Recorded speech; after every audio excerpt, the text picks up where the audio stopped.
Inilah catatan redaksi pagi.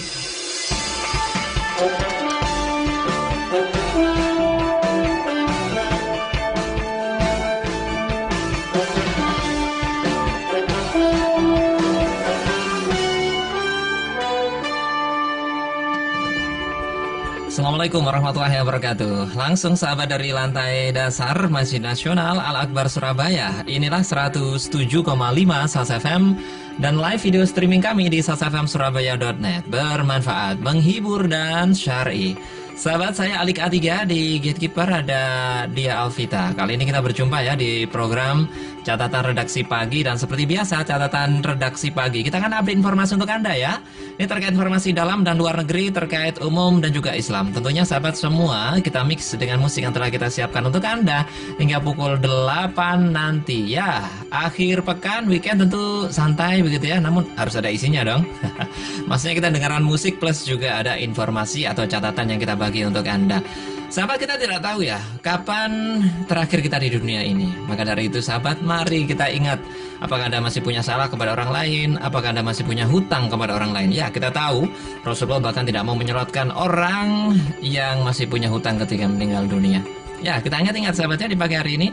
Masihkah Anda punya hutang? Ya, walaupun itu cuma 1.000, 2.000, mari segera kita lunasi. Ataupun kita pernah berbuat salah begitu kepada beberapa orang, mari segera kita minta maaf. Karena kita tidak tahu ya kapan kita meninggal dunia. Baik sahabat, kita segera langsung menuju ke catatan redaksi yang pertama.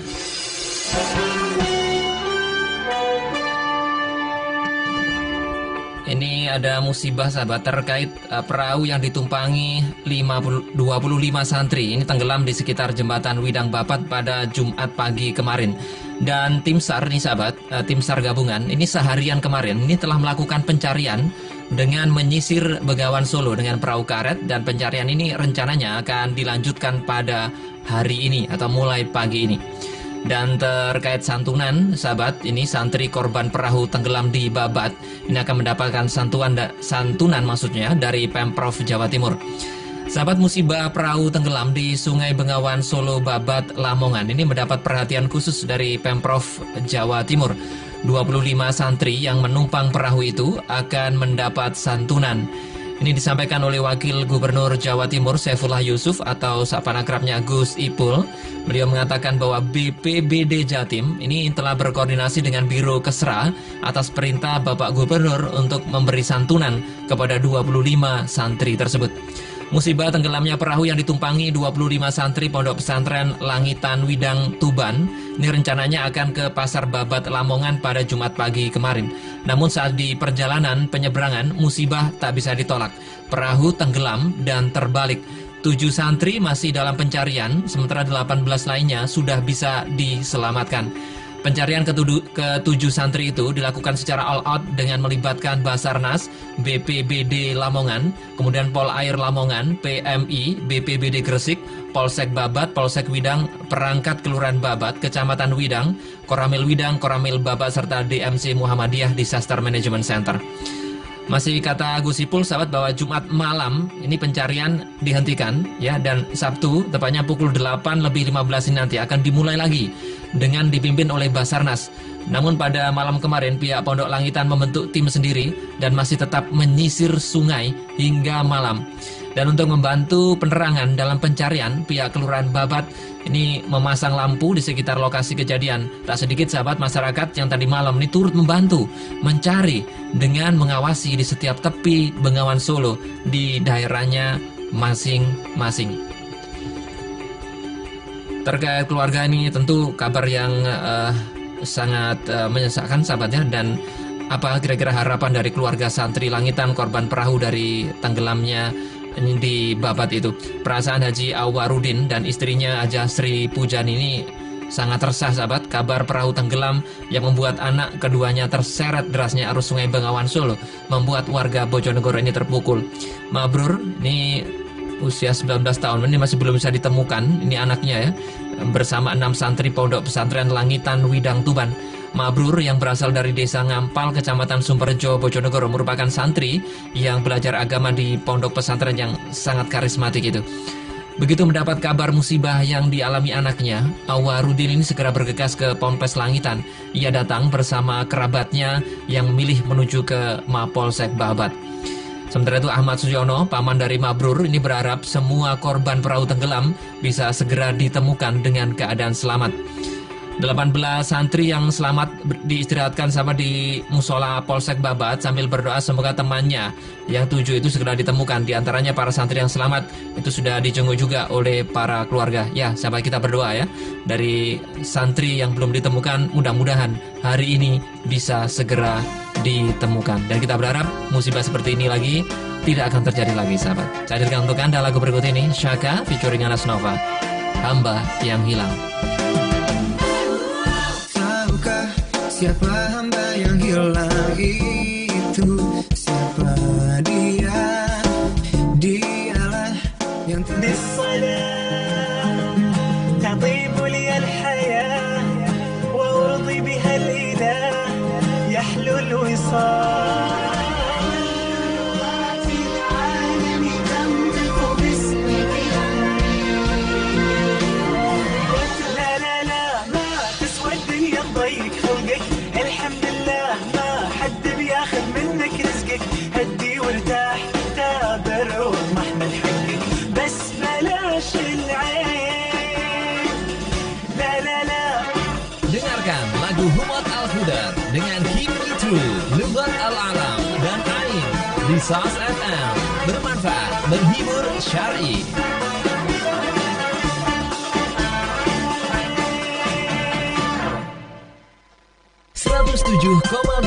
Sas FM. Bermanfaat, menghibur, syar'i. Ya, soal di pagi hari ini kita akan update informasi lalu lintas, sahabat, bersama Dia Alvita di Gatekeeper. Dia. Ya, Alik dan juga sahabat, untuk pagi ini ya di pukul 7:17 masih terpantau di beberapa jalur utama masih lancar ya, masih belum ada kepadatan. Ini yang tampak pagi ini ada kepadatan justru di Jalan Demak.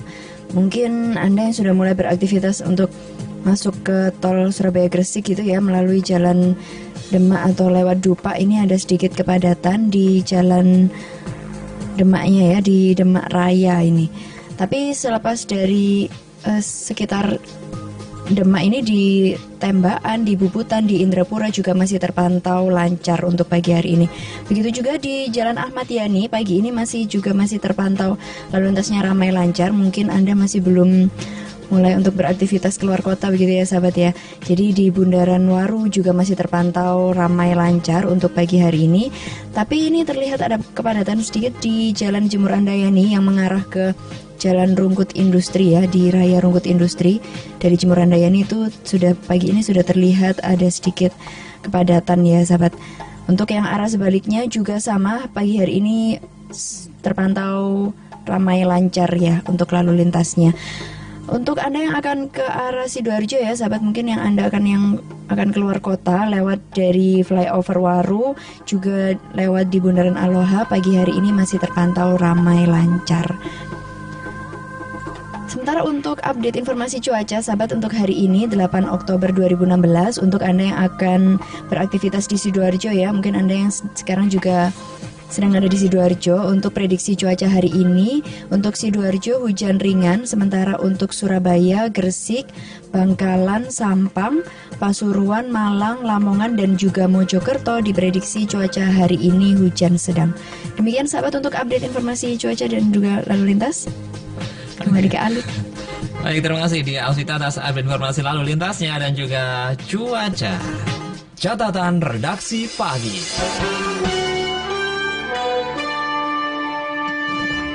Kita kali ini menyimak sahabat catatan atau informasi ini terkait Pak Ahok ya. Ya, memang sahabat, Pilgub DKI Jakarta ini memang untuk orang sana saja. Ya untuk DKI begitu ya, untuk Provinsi DKI, ibu kota begitu ya. Namun sahabat, berasanya itu seperti Pilpres gitu ya. Berasanya itu seperti Pilpres. Jadi memang karena apa? Ya media nasional ada di sana semua. Mereka memuat. Sementara sebenarnya kita nggak butuh tuh ya kan. Apa sih pengaruhnya bagi kita begitu?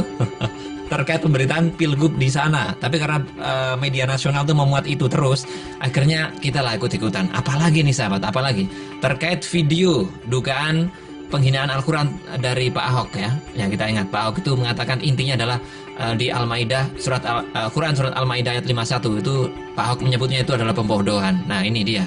Ini yang disampaikan oleh beberapa tokoh dan oleh para ulama ini. Pak Ahok ini termasuk menistakan Islam. Kira-kira apa pendapat pakar? Kira-kira apa pendapat daripada para pakar hukum fikih, termasuk juga Imam Besar Masjid Al-Akbar Kiai Haji Ahmad Zahro? Nah, nanti kita simak ya. Jadi sahabat, video dugaan penghinaan Al-Quran yang dilakukan oleh Gubernur DKI Jakarta Basuki Cahayapurnama atau Ahok saat memberikan arahan di Kepulauan Seribu beberapa waktu lalu menuai kontroversi hingga saat ini. Atas aksinya yang menyatir surat Al-Maidah ayat 51 itu pun, Ahok ini dilaporkan oleh sejumlah pihak ke pihak yang berwajib atas dugaan penistaan agama. Namun sahabat, sebagian kalangan berpendapat perkataan Ahok tersebut telah dipelintir dan sengaja dilepaskan dari konteksnya. Dan pernyataan mantan Bupati Belitung Timur itu menurut mereka tidak bermaksud menghina Al-Quran. Jadi kalau di video itu kan ada nih sahabat ya, cara-cara untuk mengedit begitu loh. Jadi dipotong-potong-potong, sebenarnya tidak maksud menghina, karena dipotong-potong-potong kesannya itu menghina. Ini ada beberapa pendapat yang seperti itu ya. Jadi dipotong, di-cut, kemudian dimasukkan lagi cut. Nah, kesannya itu menghina. Padahal sebenarnya kalau ditampilkan full itu tidak. Itu kata beberapa pendapat. Tapi apakah benar seperti itu? Berikut ini sahabat, kata Kiai Haji Ahmad Zahro, kita tahu ya. Beliau imam besar di Masjid Al-Akbar Surabaya dan beliau guru besar hukum Islam di UIN Sunan Ampel Surabaya. Ini angkat bicara terkait hal itu setelah melihat video tersebut dan juga transkrip lengkap peristiwa tersebut. Alumnus Universitas Al-Azhar Kairo Mesir ini atau Prof. Zahro ini menegaskan ungkapan Ahok itu jelas nyata merendahkan kitab suci Al-Quran karena menganggap surat Al-Maidah ayat ke-51 adalah kebohongan. Jadi kemarin sahabat, Prof. Zahro ini mengatakan pernyataan tersebut jelas bernuansa sara dan tergolong penistaan terhadap Islam. Jika ayat tersebut dianggap kebohongan dan pembodohan, ini masih kata Profesor Zahro sahabat, berarti ayat dengan kandungan serupa yang mencela, mengancam dan melarang memilih pemimpin non-muslim, seperti kalau kita lihat ya di Ali Imran ya, bukan Ali Imran ayat ke-28, kemudian An-Nisa ayat ke-144 dan juga Al-Mujadilah ayat 14 hingga 15. Apakah semua itu juga kebohongan dan pembodohan? Itu pertanyaan dari Profesor Zahro. Tidak hanya itu sahabat, Profesor Zahro juga menyatakan Ahok tersebut ya, pernyataan Ahok tersebut berarti bahwa ia menganggap para ulama yang memahami surat Al-Maidah ayat 51 yang menjadi dalil larangan memilih pemimpin non-muslim adalah pembodohan. Sebab itulah sahabat, Profesor Zahro yang juga beliau ini Ketua Umum Pengurus Pusat Ikatan Persaudaraan Imam Masjid Indonesia atau IPIM di seluruh Indonesia ini mendesak pihak berwajib untuk bertindak cepat sesuai undang-undang yang berlaku demi menjaga harmoni dan kerukunan umat beragama serta tetap terwujudnya persatuan dan kesatuan bangsa agar tidak terjadi hal-hal yang amat tidak diinginkan lagi begitu ya. Membuat jerah begitulah, baru nanti tidak akan terulang lagi begitu ya. Nah, itu kalau pendapat daripada Profesor Ahmad Zahro sahabat, Kiai Haji Ahmad Zahro ya. Nah, berikutnya ini kira-kira apa pendapat dari A.A. Gim terkait perbuatan Ahok itu. Dan A.A. Gim secara nyata intinya beliau mengatakan bahwa perbuatan Ahok itu melampaui batas. Jadi kehebohan viral dengan tersebarnya cuplikan video Cagup Petahana DKI Jakarta Basuki Cahayapurnama atau Ahok ini terus menuai kecaman. Bahkan sahabat, pimpinan Pondok Pesantren Darut Tauhid yaitu Kiai Haji Abdullah Gimnastir atau A.A. Gim ini angkat bicara terkait hal itu. Nah, A.A. Gim kemarin sahabat mengatakan bahwa saudara Ahok memberikan statement pernyataan terhadap Al-Quran dengan perkataan yang tidak pada tempatnya, dengan cara yang tidak pada tempatnya, dan ini adalah perbuatan melampaui batas. Ini adalah perbuatan tercela. Ini adalah perbuatan yang akan menimbulkan konsekuensi dari perkataannya.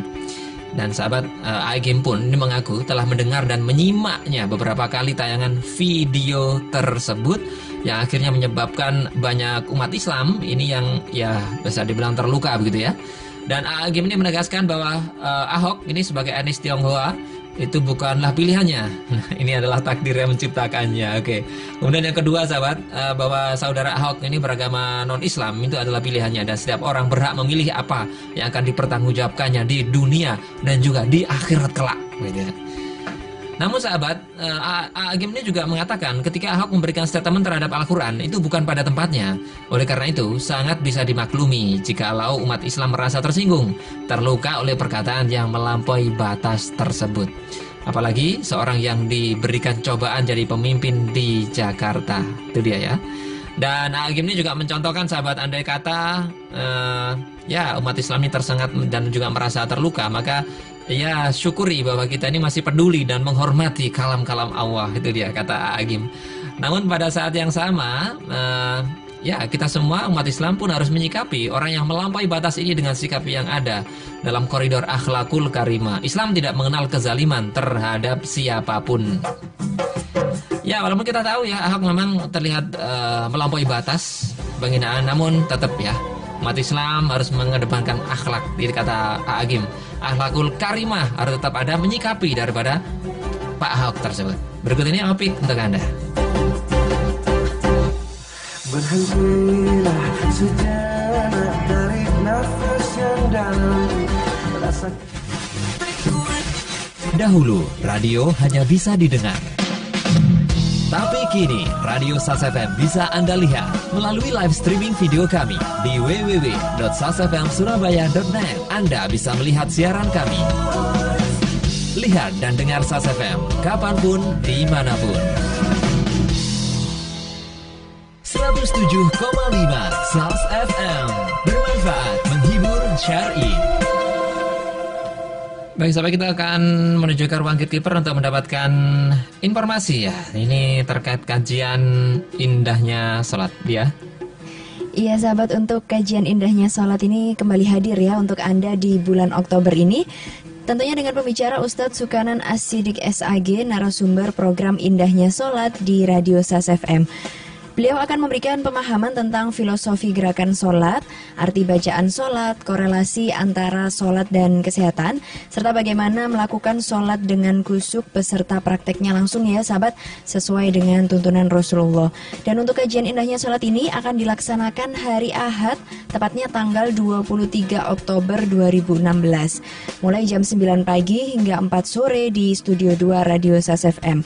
Untuk biaya pendaftaran hanya Rp100.000 saja per orang sahabat. Nah, nanti Anda sudah bisa mendapatkan fasilitas berupa snack dan juga makan siang pastinya.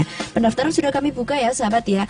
Dan untuk pendaftaran Anda bisa mengirimkan SMS saja dengan format nama lengkap, spasi kajian indahnya sholat, kirim ke 0812-3000-6345. Atau mungkin Anda bisa langsung datang ke SAS FM ya di lantai dasar Masjid Nasional Al-Akbar Surabaya. Bisa langsung daftar ke sini karena pendaftaran akan kami tutup tanggal 20 Oktober nanti. Atau mungkin Anda yang sedang repot gitu ya, bisa mengirimkan SMS saja untuk mendaftar dengan format nama lengkap, spasi kajian indahnya sholat, kirim ke 0812-3000-6345. Alik. Nah, terima kasih dia Alvita atas informasi kajian indahnya sholat. Catatan redaksi pagi. Berikutnya sama terkait update informasi Dimas Kanjeng taat pribadi ya.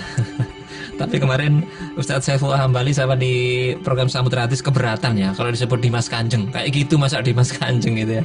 Taat pribadi gitu aja ya. Ya oke. Taat pribadi gitu. Jadi sahabat, kita tahu ya Polda Jatim ini telah menyita beberapa uang. Ada yang berupa uang rupiah, ada juga ternyata uang Korea dan juga euro atau euro dari pengikut Dimas Kanjeng AA, pengikut taat pribadi ya. Jadi kepolisian daerah atau Polda Jawa Timur ini menyita sejumlah barang bukti milik pengikut Padepokan taat pribadi Probolinggo atau di mana asal Makassar ya. Di antaranya adalah uang euro, Korea dan juga Vietnam. Jadi ini disampaikan oleh Kabid Humas Polda Jatim Kombes Pol RP Argo Yuwono. Kemarin sahabat beliau mengatakan bahwa pihaknya sudah mengirimkan petugas ke Makassar dan barang bukti yang ada di sana pun ini akhirnya dibawa semuanya ke Surabaya. Dan dari pengikut taat pribadi di Makassar itu penyidik Ditreskrimum Polda Jatim ini menyita 57 jenis barang bukti, di antaranya adalah 260 lempengan yang diduga emas karena beberapa ditemui itu ternyata bukan emas ya. Kuningan. Kemudian ada juga 4 lembar uang million Billy pecahan 1 juta dan 7 lembar uang 1 million euro pecahan 1 juta. Itu dia. Jadi selain itu sahabat 62 amplop lembaran uang beserta sertifikat pecahan 1 juta. Kemudian juga album uang China juga ada. Kemudian pecahan 100 uang Mong Hindong 42 bundel uang Korea Utara pecahan 5.000. Nah, pokoknya banyak yang telah disita oleh Polda Jawa Timur. Dan sahabat, memang selain uang, di sana itu juga ada yang telah disidik atau telah diambil, yaitu sebilah jubah warna hitam, kemudian ada keris juga, keris Majapahit ya, ada patung Nyi Roro Kidul ada juga, kemudian keris Sunan ada, keris Wali, keris Imam, selendang emas kekuningan dan juga sebagainya itu ada sih, termasuk disita ya oleh Polda Jawa Timur. Nah, sebenarnya kita ini memang masih menunggu begitu ya fatwa dari MUI secara resmi itu apa begitu ya.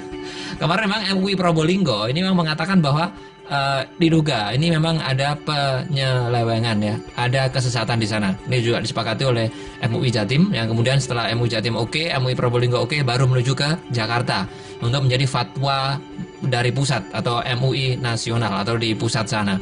Dan ini kita masih nunggu. Kemarin memang sebenarnya Selasa atau Rabu kemarin memang Yai Ma'ruf Amin juga sudah mengatakan itu ya, nanti akan dimitingkan terlebih dulu dengan Dewan Fatwa dan lain sebagainya. Cuma sama tadi kita masih menunggu ya fatwa terkait taat pribadi itu. Dan kasus Dimas Kanjeng taat pribadi ini memang menjadi fenomena seperti gunung es ya. Kenapa gunung es? Karena ribuan orang yang bermukim di Padepokan Dimas Kanjeng di Desa Wangkal, Kecamatan Gading, Probolinggo ini menjadi bukti sahihnya. Wah, bukti sahih mereka rela menjadi pengikut Dimas Kanjeng demi mendapatkan uang yang berlipat ganda. Yang kelihatan itu masih belum seberapa, masih banyak yang lainnya jadi pengikut daripada taat pribadi. Padahal sahabat, sudah terbukti bahwa duit yang digandakan oleh taat pribadi ini merupakan uang palsu. Dan taat pribadi juga diduga melakukan penggandaan uang dengan menipu para pengikutnya, yaitu lewat jubah-jubahnya yang berkantong banyak. Dan dia ini mendemonstrasikan keahliannya ini menggandakan uang. Sementara itu Majelis Ulama Indonesia atau MUI ini telah melakukan kajian terkait ajaran yang dipraktikkan oleh taat pribadi dan pengikutnya di padepokannya. Menurut Ketua Umum MUI Kiai Haji Ma'ruf Amin, fatwa terkait ajaran taat pribadi akan terbit dalam waktu dekat ya, dalam waktu dekat. Namun Kiai Ma'ruf ini memastikan ada indikasi sesat dari ajaran taat pribadi. Indikasi kesesatan itu menurut Rais Am PBNU ini karena taat pribadi menyampaikan ajaran bahwa dirinya merupakan tokoh yang kun fayakun. Artinya lambang sebagai yang bersifat Tuhan. Itu dia. Dan pengakuan taat pribadi bahwa dia memiliki peliharaan jin untuk menggandakan uang kepada petugas polisi pun menjadi pertanyaan. Kalaupun hubungan antara taat pribadi dengan jin benar adanya, hubungan tersebut merupakan hubungan terlarang. Ya, terlarang sesuai dengan firman Allah Subhanahu wa taala. Dalam Quran surat An'am ya, Al-An'am ayat 125. Ini agak panjang ya. Saya bacakan atau gimana nih? Saya bacakan ya. Oke. Nah, jadi insya Allah ya, artinya Quran surat Al-An'am ayat 128. Ini surat yang ke-6. Dan ingatlah hari di waktu Allah menghimpunkan mereka semuanya manusia dan jin. Dan Allah berfirman, hai golongan jin setan, sesungguhnya kamu telah banyak menyesatkan manusia. Lalu berkatalah kawan-kawan mereka dari golongan manusia, ya Rob kami, sesungguhnya sebagian dari kami manusia telah mendapat kesenangan dari sebagian yang lain jin. Dan kami telah sampai kepada waktu yang telah engkau tentukan bagi kami. Allah berfirman, neraka itulah tempat tinggal kamu semua, sedang kamu semua kekal di dalamnya, kecuali kalau Allah menghendaki yang lain. Insya Allah itu sahabat, terjemah dari Quran Surat Al-An'am ayat 128. Dan di dalam tafsirnya, Ibnu Katsir rahimakumullah juga mengutip perkataan Al-Hasan, yaitu arti sebagian jin dan manusia saling mendapat kesenangan satu sama lain. Tidak lain ialah jin telah memerintahkan dan mempekerjakan manusia. Nah, itu dia tafsir dari Ibnu Katsir rahimakumullah. Dalam beragama pun sahabat ya, kita pun diperintahkan menggunakan akal pikiran, rasional, termasuk saat menyaksikan fenomena sosial seperti taat pribadi itu. Jadi sudah seyogyanya kita bertanya dalam jiwa kita masing-masing, apakah masuk akal uang tersebut digandakan dalam waktu sekejap saja? Islam tentu adalah agama yang memberikan penghargaan tinggi terhadap akal. Untuk kita ingat juga ya, Rasulullah SAW ini juga pernah bersabda sahabat terkait hal itu, bahwa agama ialah penggunaan akal. Tiada arti agama bagi orang yang tidak mempergunakan akalnya. Bahkan sahabat Al-Quran ini menyebut kata akal lebih dari 50 kali. semua menunjukkan perintah bagi manusia agar mau mempergunakan akalnya. Nah, ini dia peringatan ya bagi kita semuanya. Bahasan kita sebenarnya banyak ini ya. Quran surat Ar-Rum itu juga membahas terkait itu. Kemudian ada juga Al-Muzammil ayat 20, Anda bisa cek sendiri, itu juga terkait hal itu ya. Banyak sekali ini fatwa yang terkait taat pribadi. Jadi intinya sahabat, apapun itu ketika kita takjub. Nah, Prof Rum lagi nih ya. Ahli tafsir kita ini ya, Prof Rum ini mengatakan bahwa sesuatu yang kadang-kadang membuat kita terpesona, ini harus hati-hati. Yang membuat kita itu takjub, ini harus hati-hati, begitu loh ya. Mari kita gunakan semuanya akal pikiran kita, karena kita dianugerahi itu oleh Allah. Baik sahabat, saya putarkan lagu dari Raef dengan Your Mercy. They wanna be for, but he wouldn't listen. Apa sajakah kiat-kiat bisnis Islami? Sinergi harus perlu, terus pandai bersyukur dan berucap terima kasih. Jadi istilahnya harta ilmu keahlian yang kita miliki itu semua hanya titipan, dan itu pasti akan kita pertanggungjawabkan nanti di akhirat. Surat Al-Insyirah itu, Faidha faragta fansab, maka apabila kamu bekerja, bekerjalah dengan sungguh-sungguh. Jadi itu yang memang saya lakukan. Wa ila rabbika farghab. Setelah itu ya saya berserah diri. Apapun nantinya hasilnya, saya tawakal aja. Allah sudah memberikan janji, barang siapa yang bertakwa maka akan diberikan kepadanya pintu keluar, dan barang siapa yang bertakwa maka akan diberikan rezeki dari jalan yang gak disangka-sangka. Talk show interaktif Bisnis Islami setiap Sabtu jam 8 pagi di SAS FM. Bermanfaat, menghibur, syar'i. Catatan redaksi siang, Senin sampai Kamis dan Sabtu jam 12 siang. 107,5 SAS FM. Bermanfaat, menghibur, syar'i. Bahasa kita ke dia Alvita di Gatekeeper. Dek. Iya sahabat, masih ada satu lagi serangkaian acara ya dari kami gitu ya sahabat ya. Ini mengenai bedah buku Ustadz Yahya Aziz. Mungkin Anda beberapa sudah mendengarkan dari radio kami ya sahabat. Jadi betapa banyak keluarga di luar sana yang berpisah atau bahkan cerai ya, hanya karena persoalan yang tak kunjung selesai. Padahal di antara mereka pernikahannya itu sudah berlangsung puluhan tahun gitu ya. Dan ternyata lamanya pernikahan itu bukan jaminan untuk lolos dari berbagai persoalan itu. Nah tentu hal ini tidak ingin terjadi ya di antara Anda gitu ya mungkin ya sahabat ya. Untuk itu kami memberikan ilmunya bagaimana cara merawat hubungan suami istri agar selalu baik-baik saja atau harmonis gitu ya sahabat. Tentunya dengan mengikuti bincang santai bersama Ustadz Yahya Aziz, narasumber program Tadarus Keluarga di Radio SAS FM. Nanti beliau akan memberikan ilmunya ya, dan juga membedah buku barunya. Ini acara ini diadakan tanggal 16 Oktober ya sahabat, 16 Oktober 2 pekan lagi. Diadakan di Studio 2 Radio SAS FM mulai pukul 9 pagi hingga 2 siang.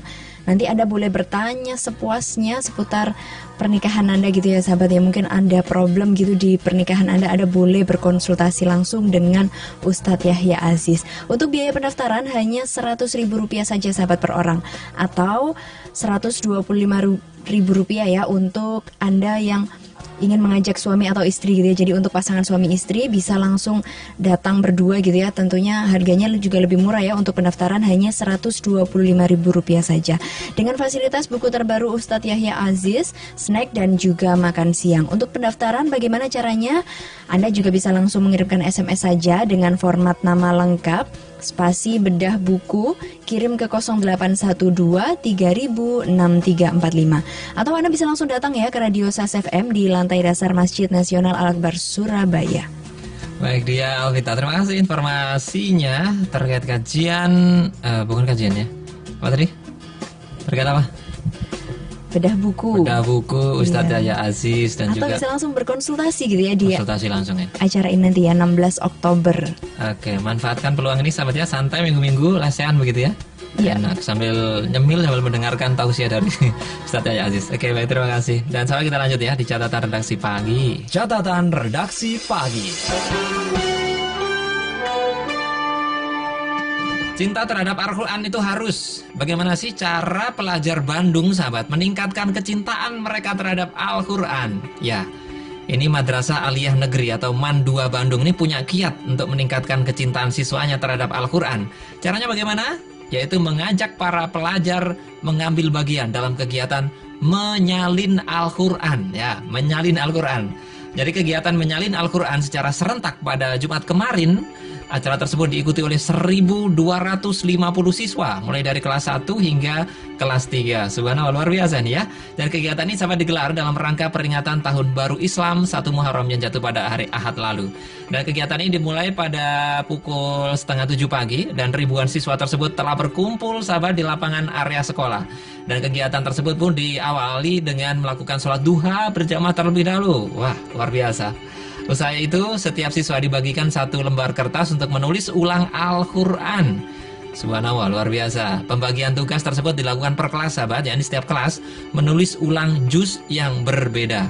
Sambil duduk di lantai, ya istilahnya lesehan, mereka begitu asik mengikuti kegiatan tersebut dengan menggunakan pensil dan juga ballpoint. Kelihatan aspernya keren gitu ya. Ini nih namanya generasi keren itu ya, seperti ini ya. Apalagi sambil menghafalnya juga. Nah, itu dia. Dan menurut Kepala Sekolah MAN 2 Bandung, Pak Asep Cucu, kegiatan tersebut digelar sebagai salah satu upaya untuk meningkatkan kecintaan para siswa terhadap Al-Quran. Terlebih sahabat, MAN 2 Bandung ini dikenal sebagai sekolah yang memiliki keunggulan dalam tahfidz Al-Quran. Nah, itu dia.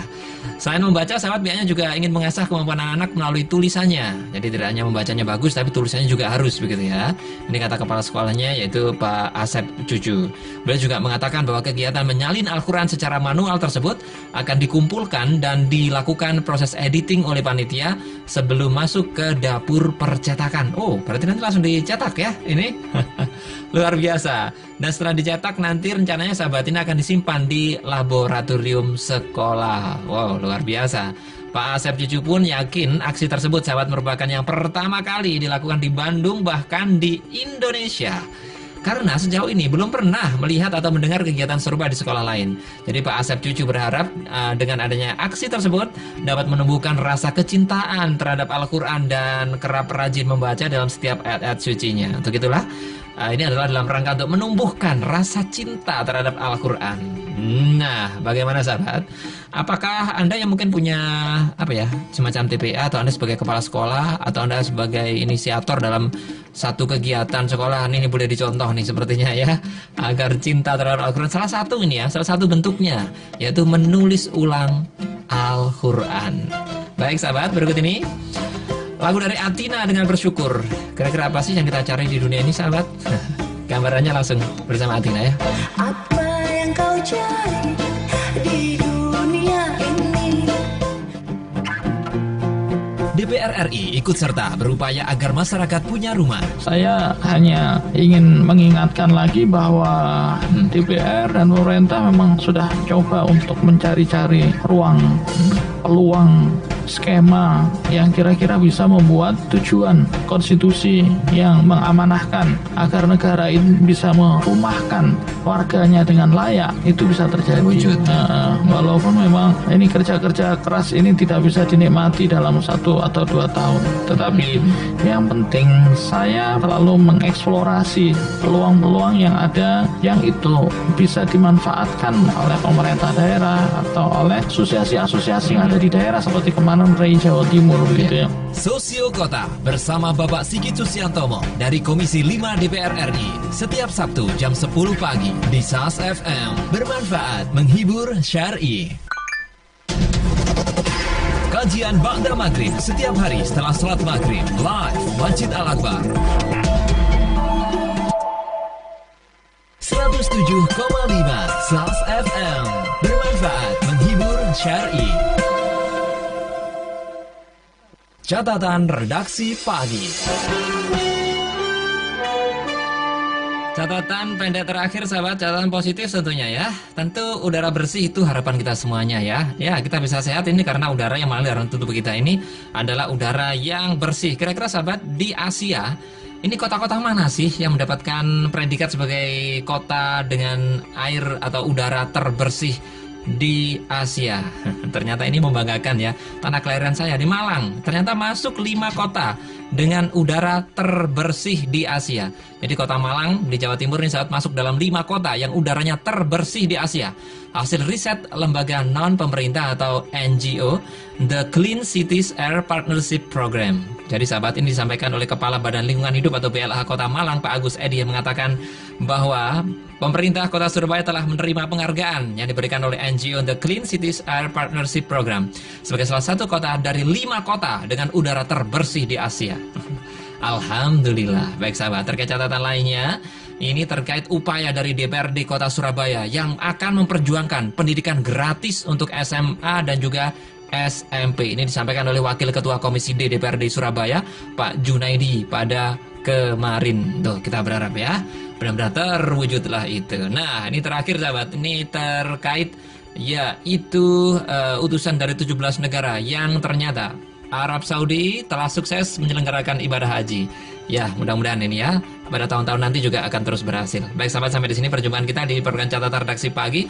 Semua pemberitaan tadi kita ambil dari Detik, Antara, Republika, Daily Mail, dan juga Arab News. Saya Alik Atiya, dikit berada di Alvita. Pamit. Assalamualaikum warahmatullahi wabarakatuh. شوف